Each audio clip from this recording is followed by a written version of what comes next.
insistent, commanding, soft, surprising, perhaps sweet like pain, perhaps the drinking in of our grinding, which can only be compared to large stones speaking in slow tremors, in low, years-long rumblings.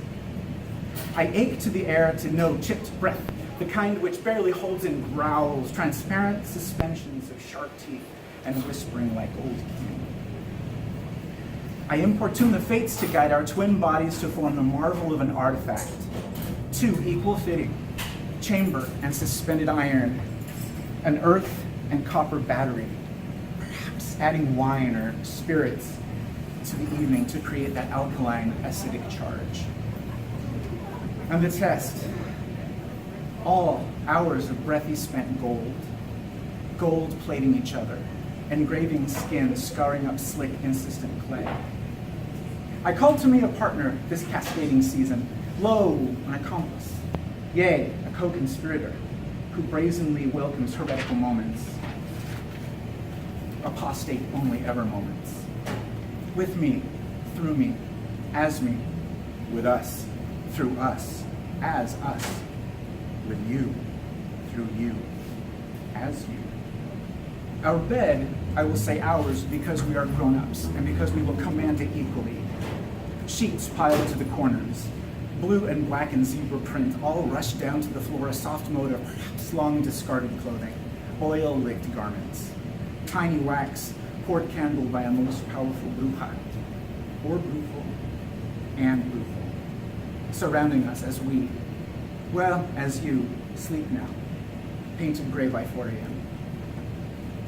I call to the Empyrean a mouth of celebration, in recognition of its careful and slow drawing out of my deep-set desire, of delivering shock and honesty in a heavy pushing in of slow, sultry, automatic human skill. I importune a new season of long, guffawing yawns of deep and sweet receiving. Receiving this new season with stretched crawling, with long tongue and arched back, bundled, grabbed quick submission of strong arms, entwined in a way as to resemble a length of rope. Our dimly lit shoulders providing leverage and bearing witness. The specifics of this enchantment, intention, may paint me as something irresponsible, the specifics washing over both our good names a certain wantonness, but unlike that which receives admonishment or disapproval. But at this late hour, I say that disapproval is delicious when boiled into pleasure, and perhaps necessary for truth. And from this moment on, I avow that taste is most best when it is hinted at of hot desert cayenne. Tongue so better at the end of teeth. Scratch a wholly suitable ally to cradling embrace. I hereby call to me slow moans of passing mounting achid suspended hysteria. I hereby draw to me a shared tremble. This newest new season, shaken from your hair onto my unworthy paws. That's the first one. I'm done. Bag and my beer.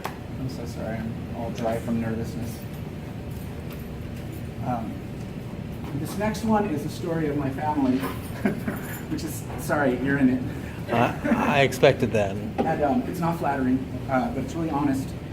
And it's about growing up with a kind of groupthink that just devours anything that you try and do individually. You know what I mean? Like, put the family first, you know, and that kind of thing. Do you know? But I have to be able to read it. That last one I winged it because I was too embarrassed to grab my glasses. So now I'll read it with glasses and I can probably do a lot better. It was a special halcyon haze of childhood Sunday afternoon, where my pop threatened us kids with making us put on boxing gloves and beating each other to tears to prepare something nice for dinner for my mom with him on her day. It was Mother's Day, 1980 something, and how I did love my mamita.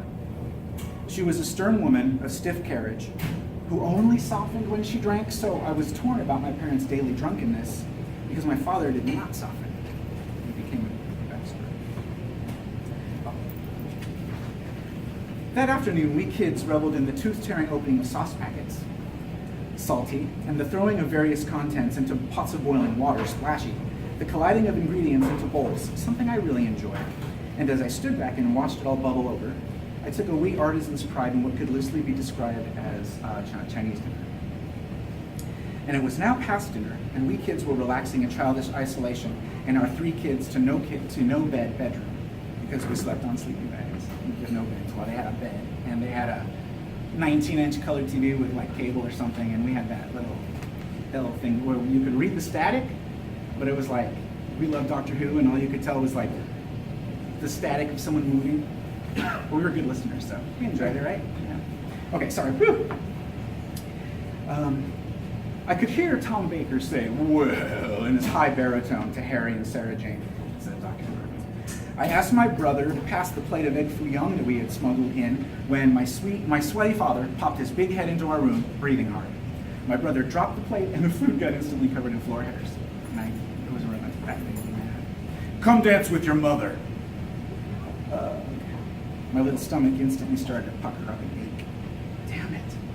I recognized it earlier at the table. My father's face was starting to sharpen with frowning, and I tried to ignore it. I hoped that my parents would instead just get thick and frisky with each other and lock themselves in their own room where they had their own 19-inch color TV. Boy, I was bitter about that. With excellent reception for an evening of private parental pawing. And that's what I'd hoped for, but that's not what happened. I could already hear the song "Coward of the County" by that Kenny Rogers gentleman on the tape player out in the living room. See, a couple of years before this day, I had made a child's critical lifetime error. It's one that can only be described as a "get your mom to love you more than your brother and sister" error. Observe. So, my mom and us kids were at a huge indoor flea market, and I pointed out a couple of bargain cassette tapes, right? One was Depeche Mode, because I know my mom liked Depeche Mode, and I knew she liked Kenny Rogers from hearing him on the radio and then turning it up and going along. And this tape was a best of, so the price was too perfect to pass up. It was like 50 cents. And so my mother squealed in delight. She bought it, and now Kenny Rogers was playing in the living room when my parents were raised. Right? Yeah. Yeah, it's about to get bad. By the time we all 3 filed out of the bedroom into the living room, the parents were standing. I'll demonstrate it. Kind of swaying from side to side. Actually, it's too sad to demonstrate. But their eyes were all glassy and their mouths were bent and kind of this fond forlorn, you know? And I think that's what, when you're a people that have faced so much trauma, especially with my mom and dad being immigrants, it's like, and their story's rough. This one's not even like that. Okay. I happened to look down on the carpet underneath the kitchen table, and there I saw an empty 12-pack box of light beer cans. And there was also a 6-pack of bottles on the table with 4 of them missing, and then a half a bottle of Manischewitz, which I will admit I tried too early, and that was delicious. Have you ever had it? It's I think it's a celebration wine, and it's amazingly sweet. For a kid, it was great. I got drunk easy. We arranged ourselves and stood perfectly still on the carpet, and my brother was the first up. My mother took his reluctant hand and steered him to her bosom.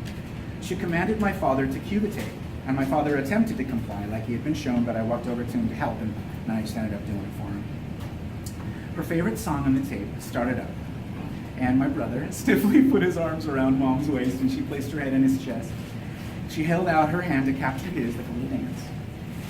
And then, "Lady, I'm your knight in shining armor, and I love you," play, right? And so that was the cue from my mom and dad. First, my mom. She allowed herself to weep wetly like he was dying in her arms. So just this, and then she drew a slow breath, speaking to him softly. "Mihito, I know it's been so hard." My father too started to weep and sob, his muscly arms reaching around my little sister, and then she was crying too. And do you mind me going back and forth, or should I just stick with one? Because we were told someone canceled, so I have a longer version than I have access. Is that okay? Are you enjoying it at all? Yeah. No, it's good to check in because I feel like I should have a PowerPoint. Well, what's up to crazy?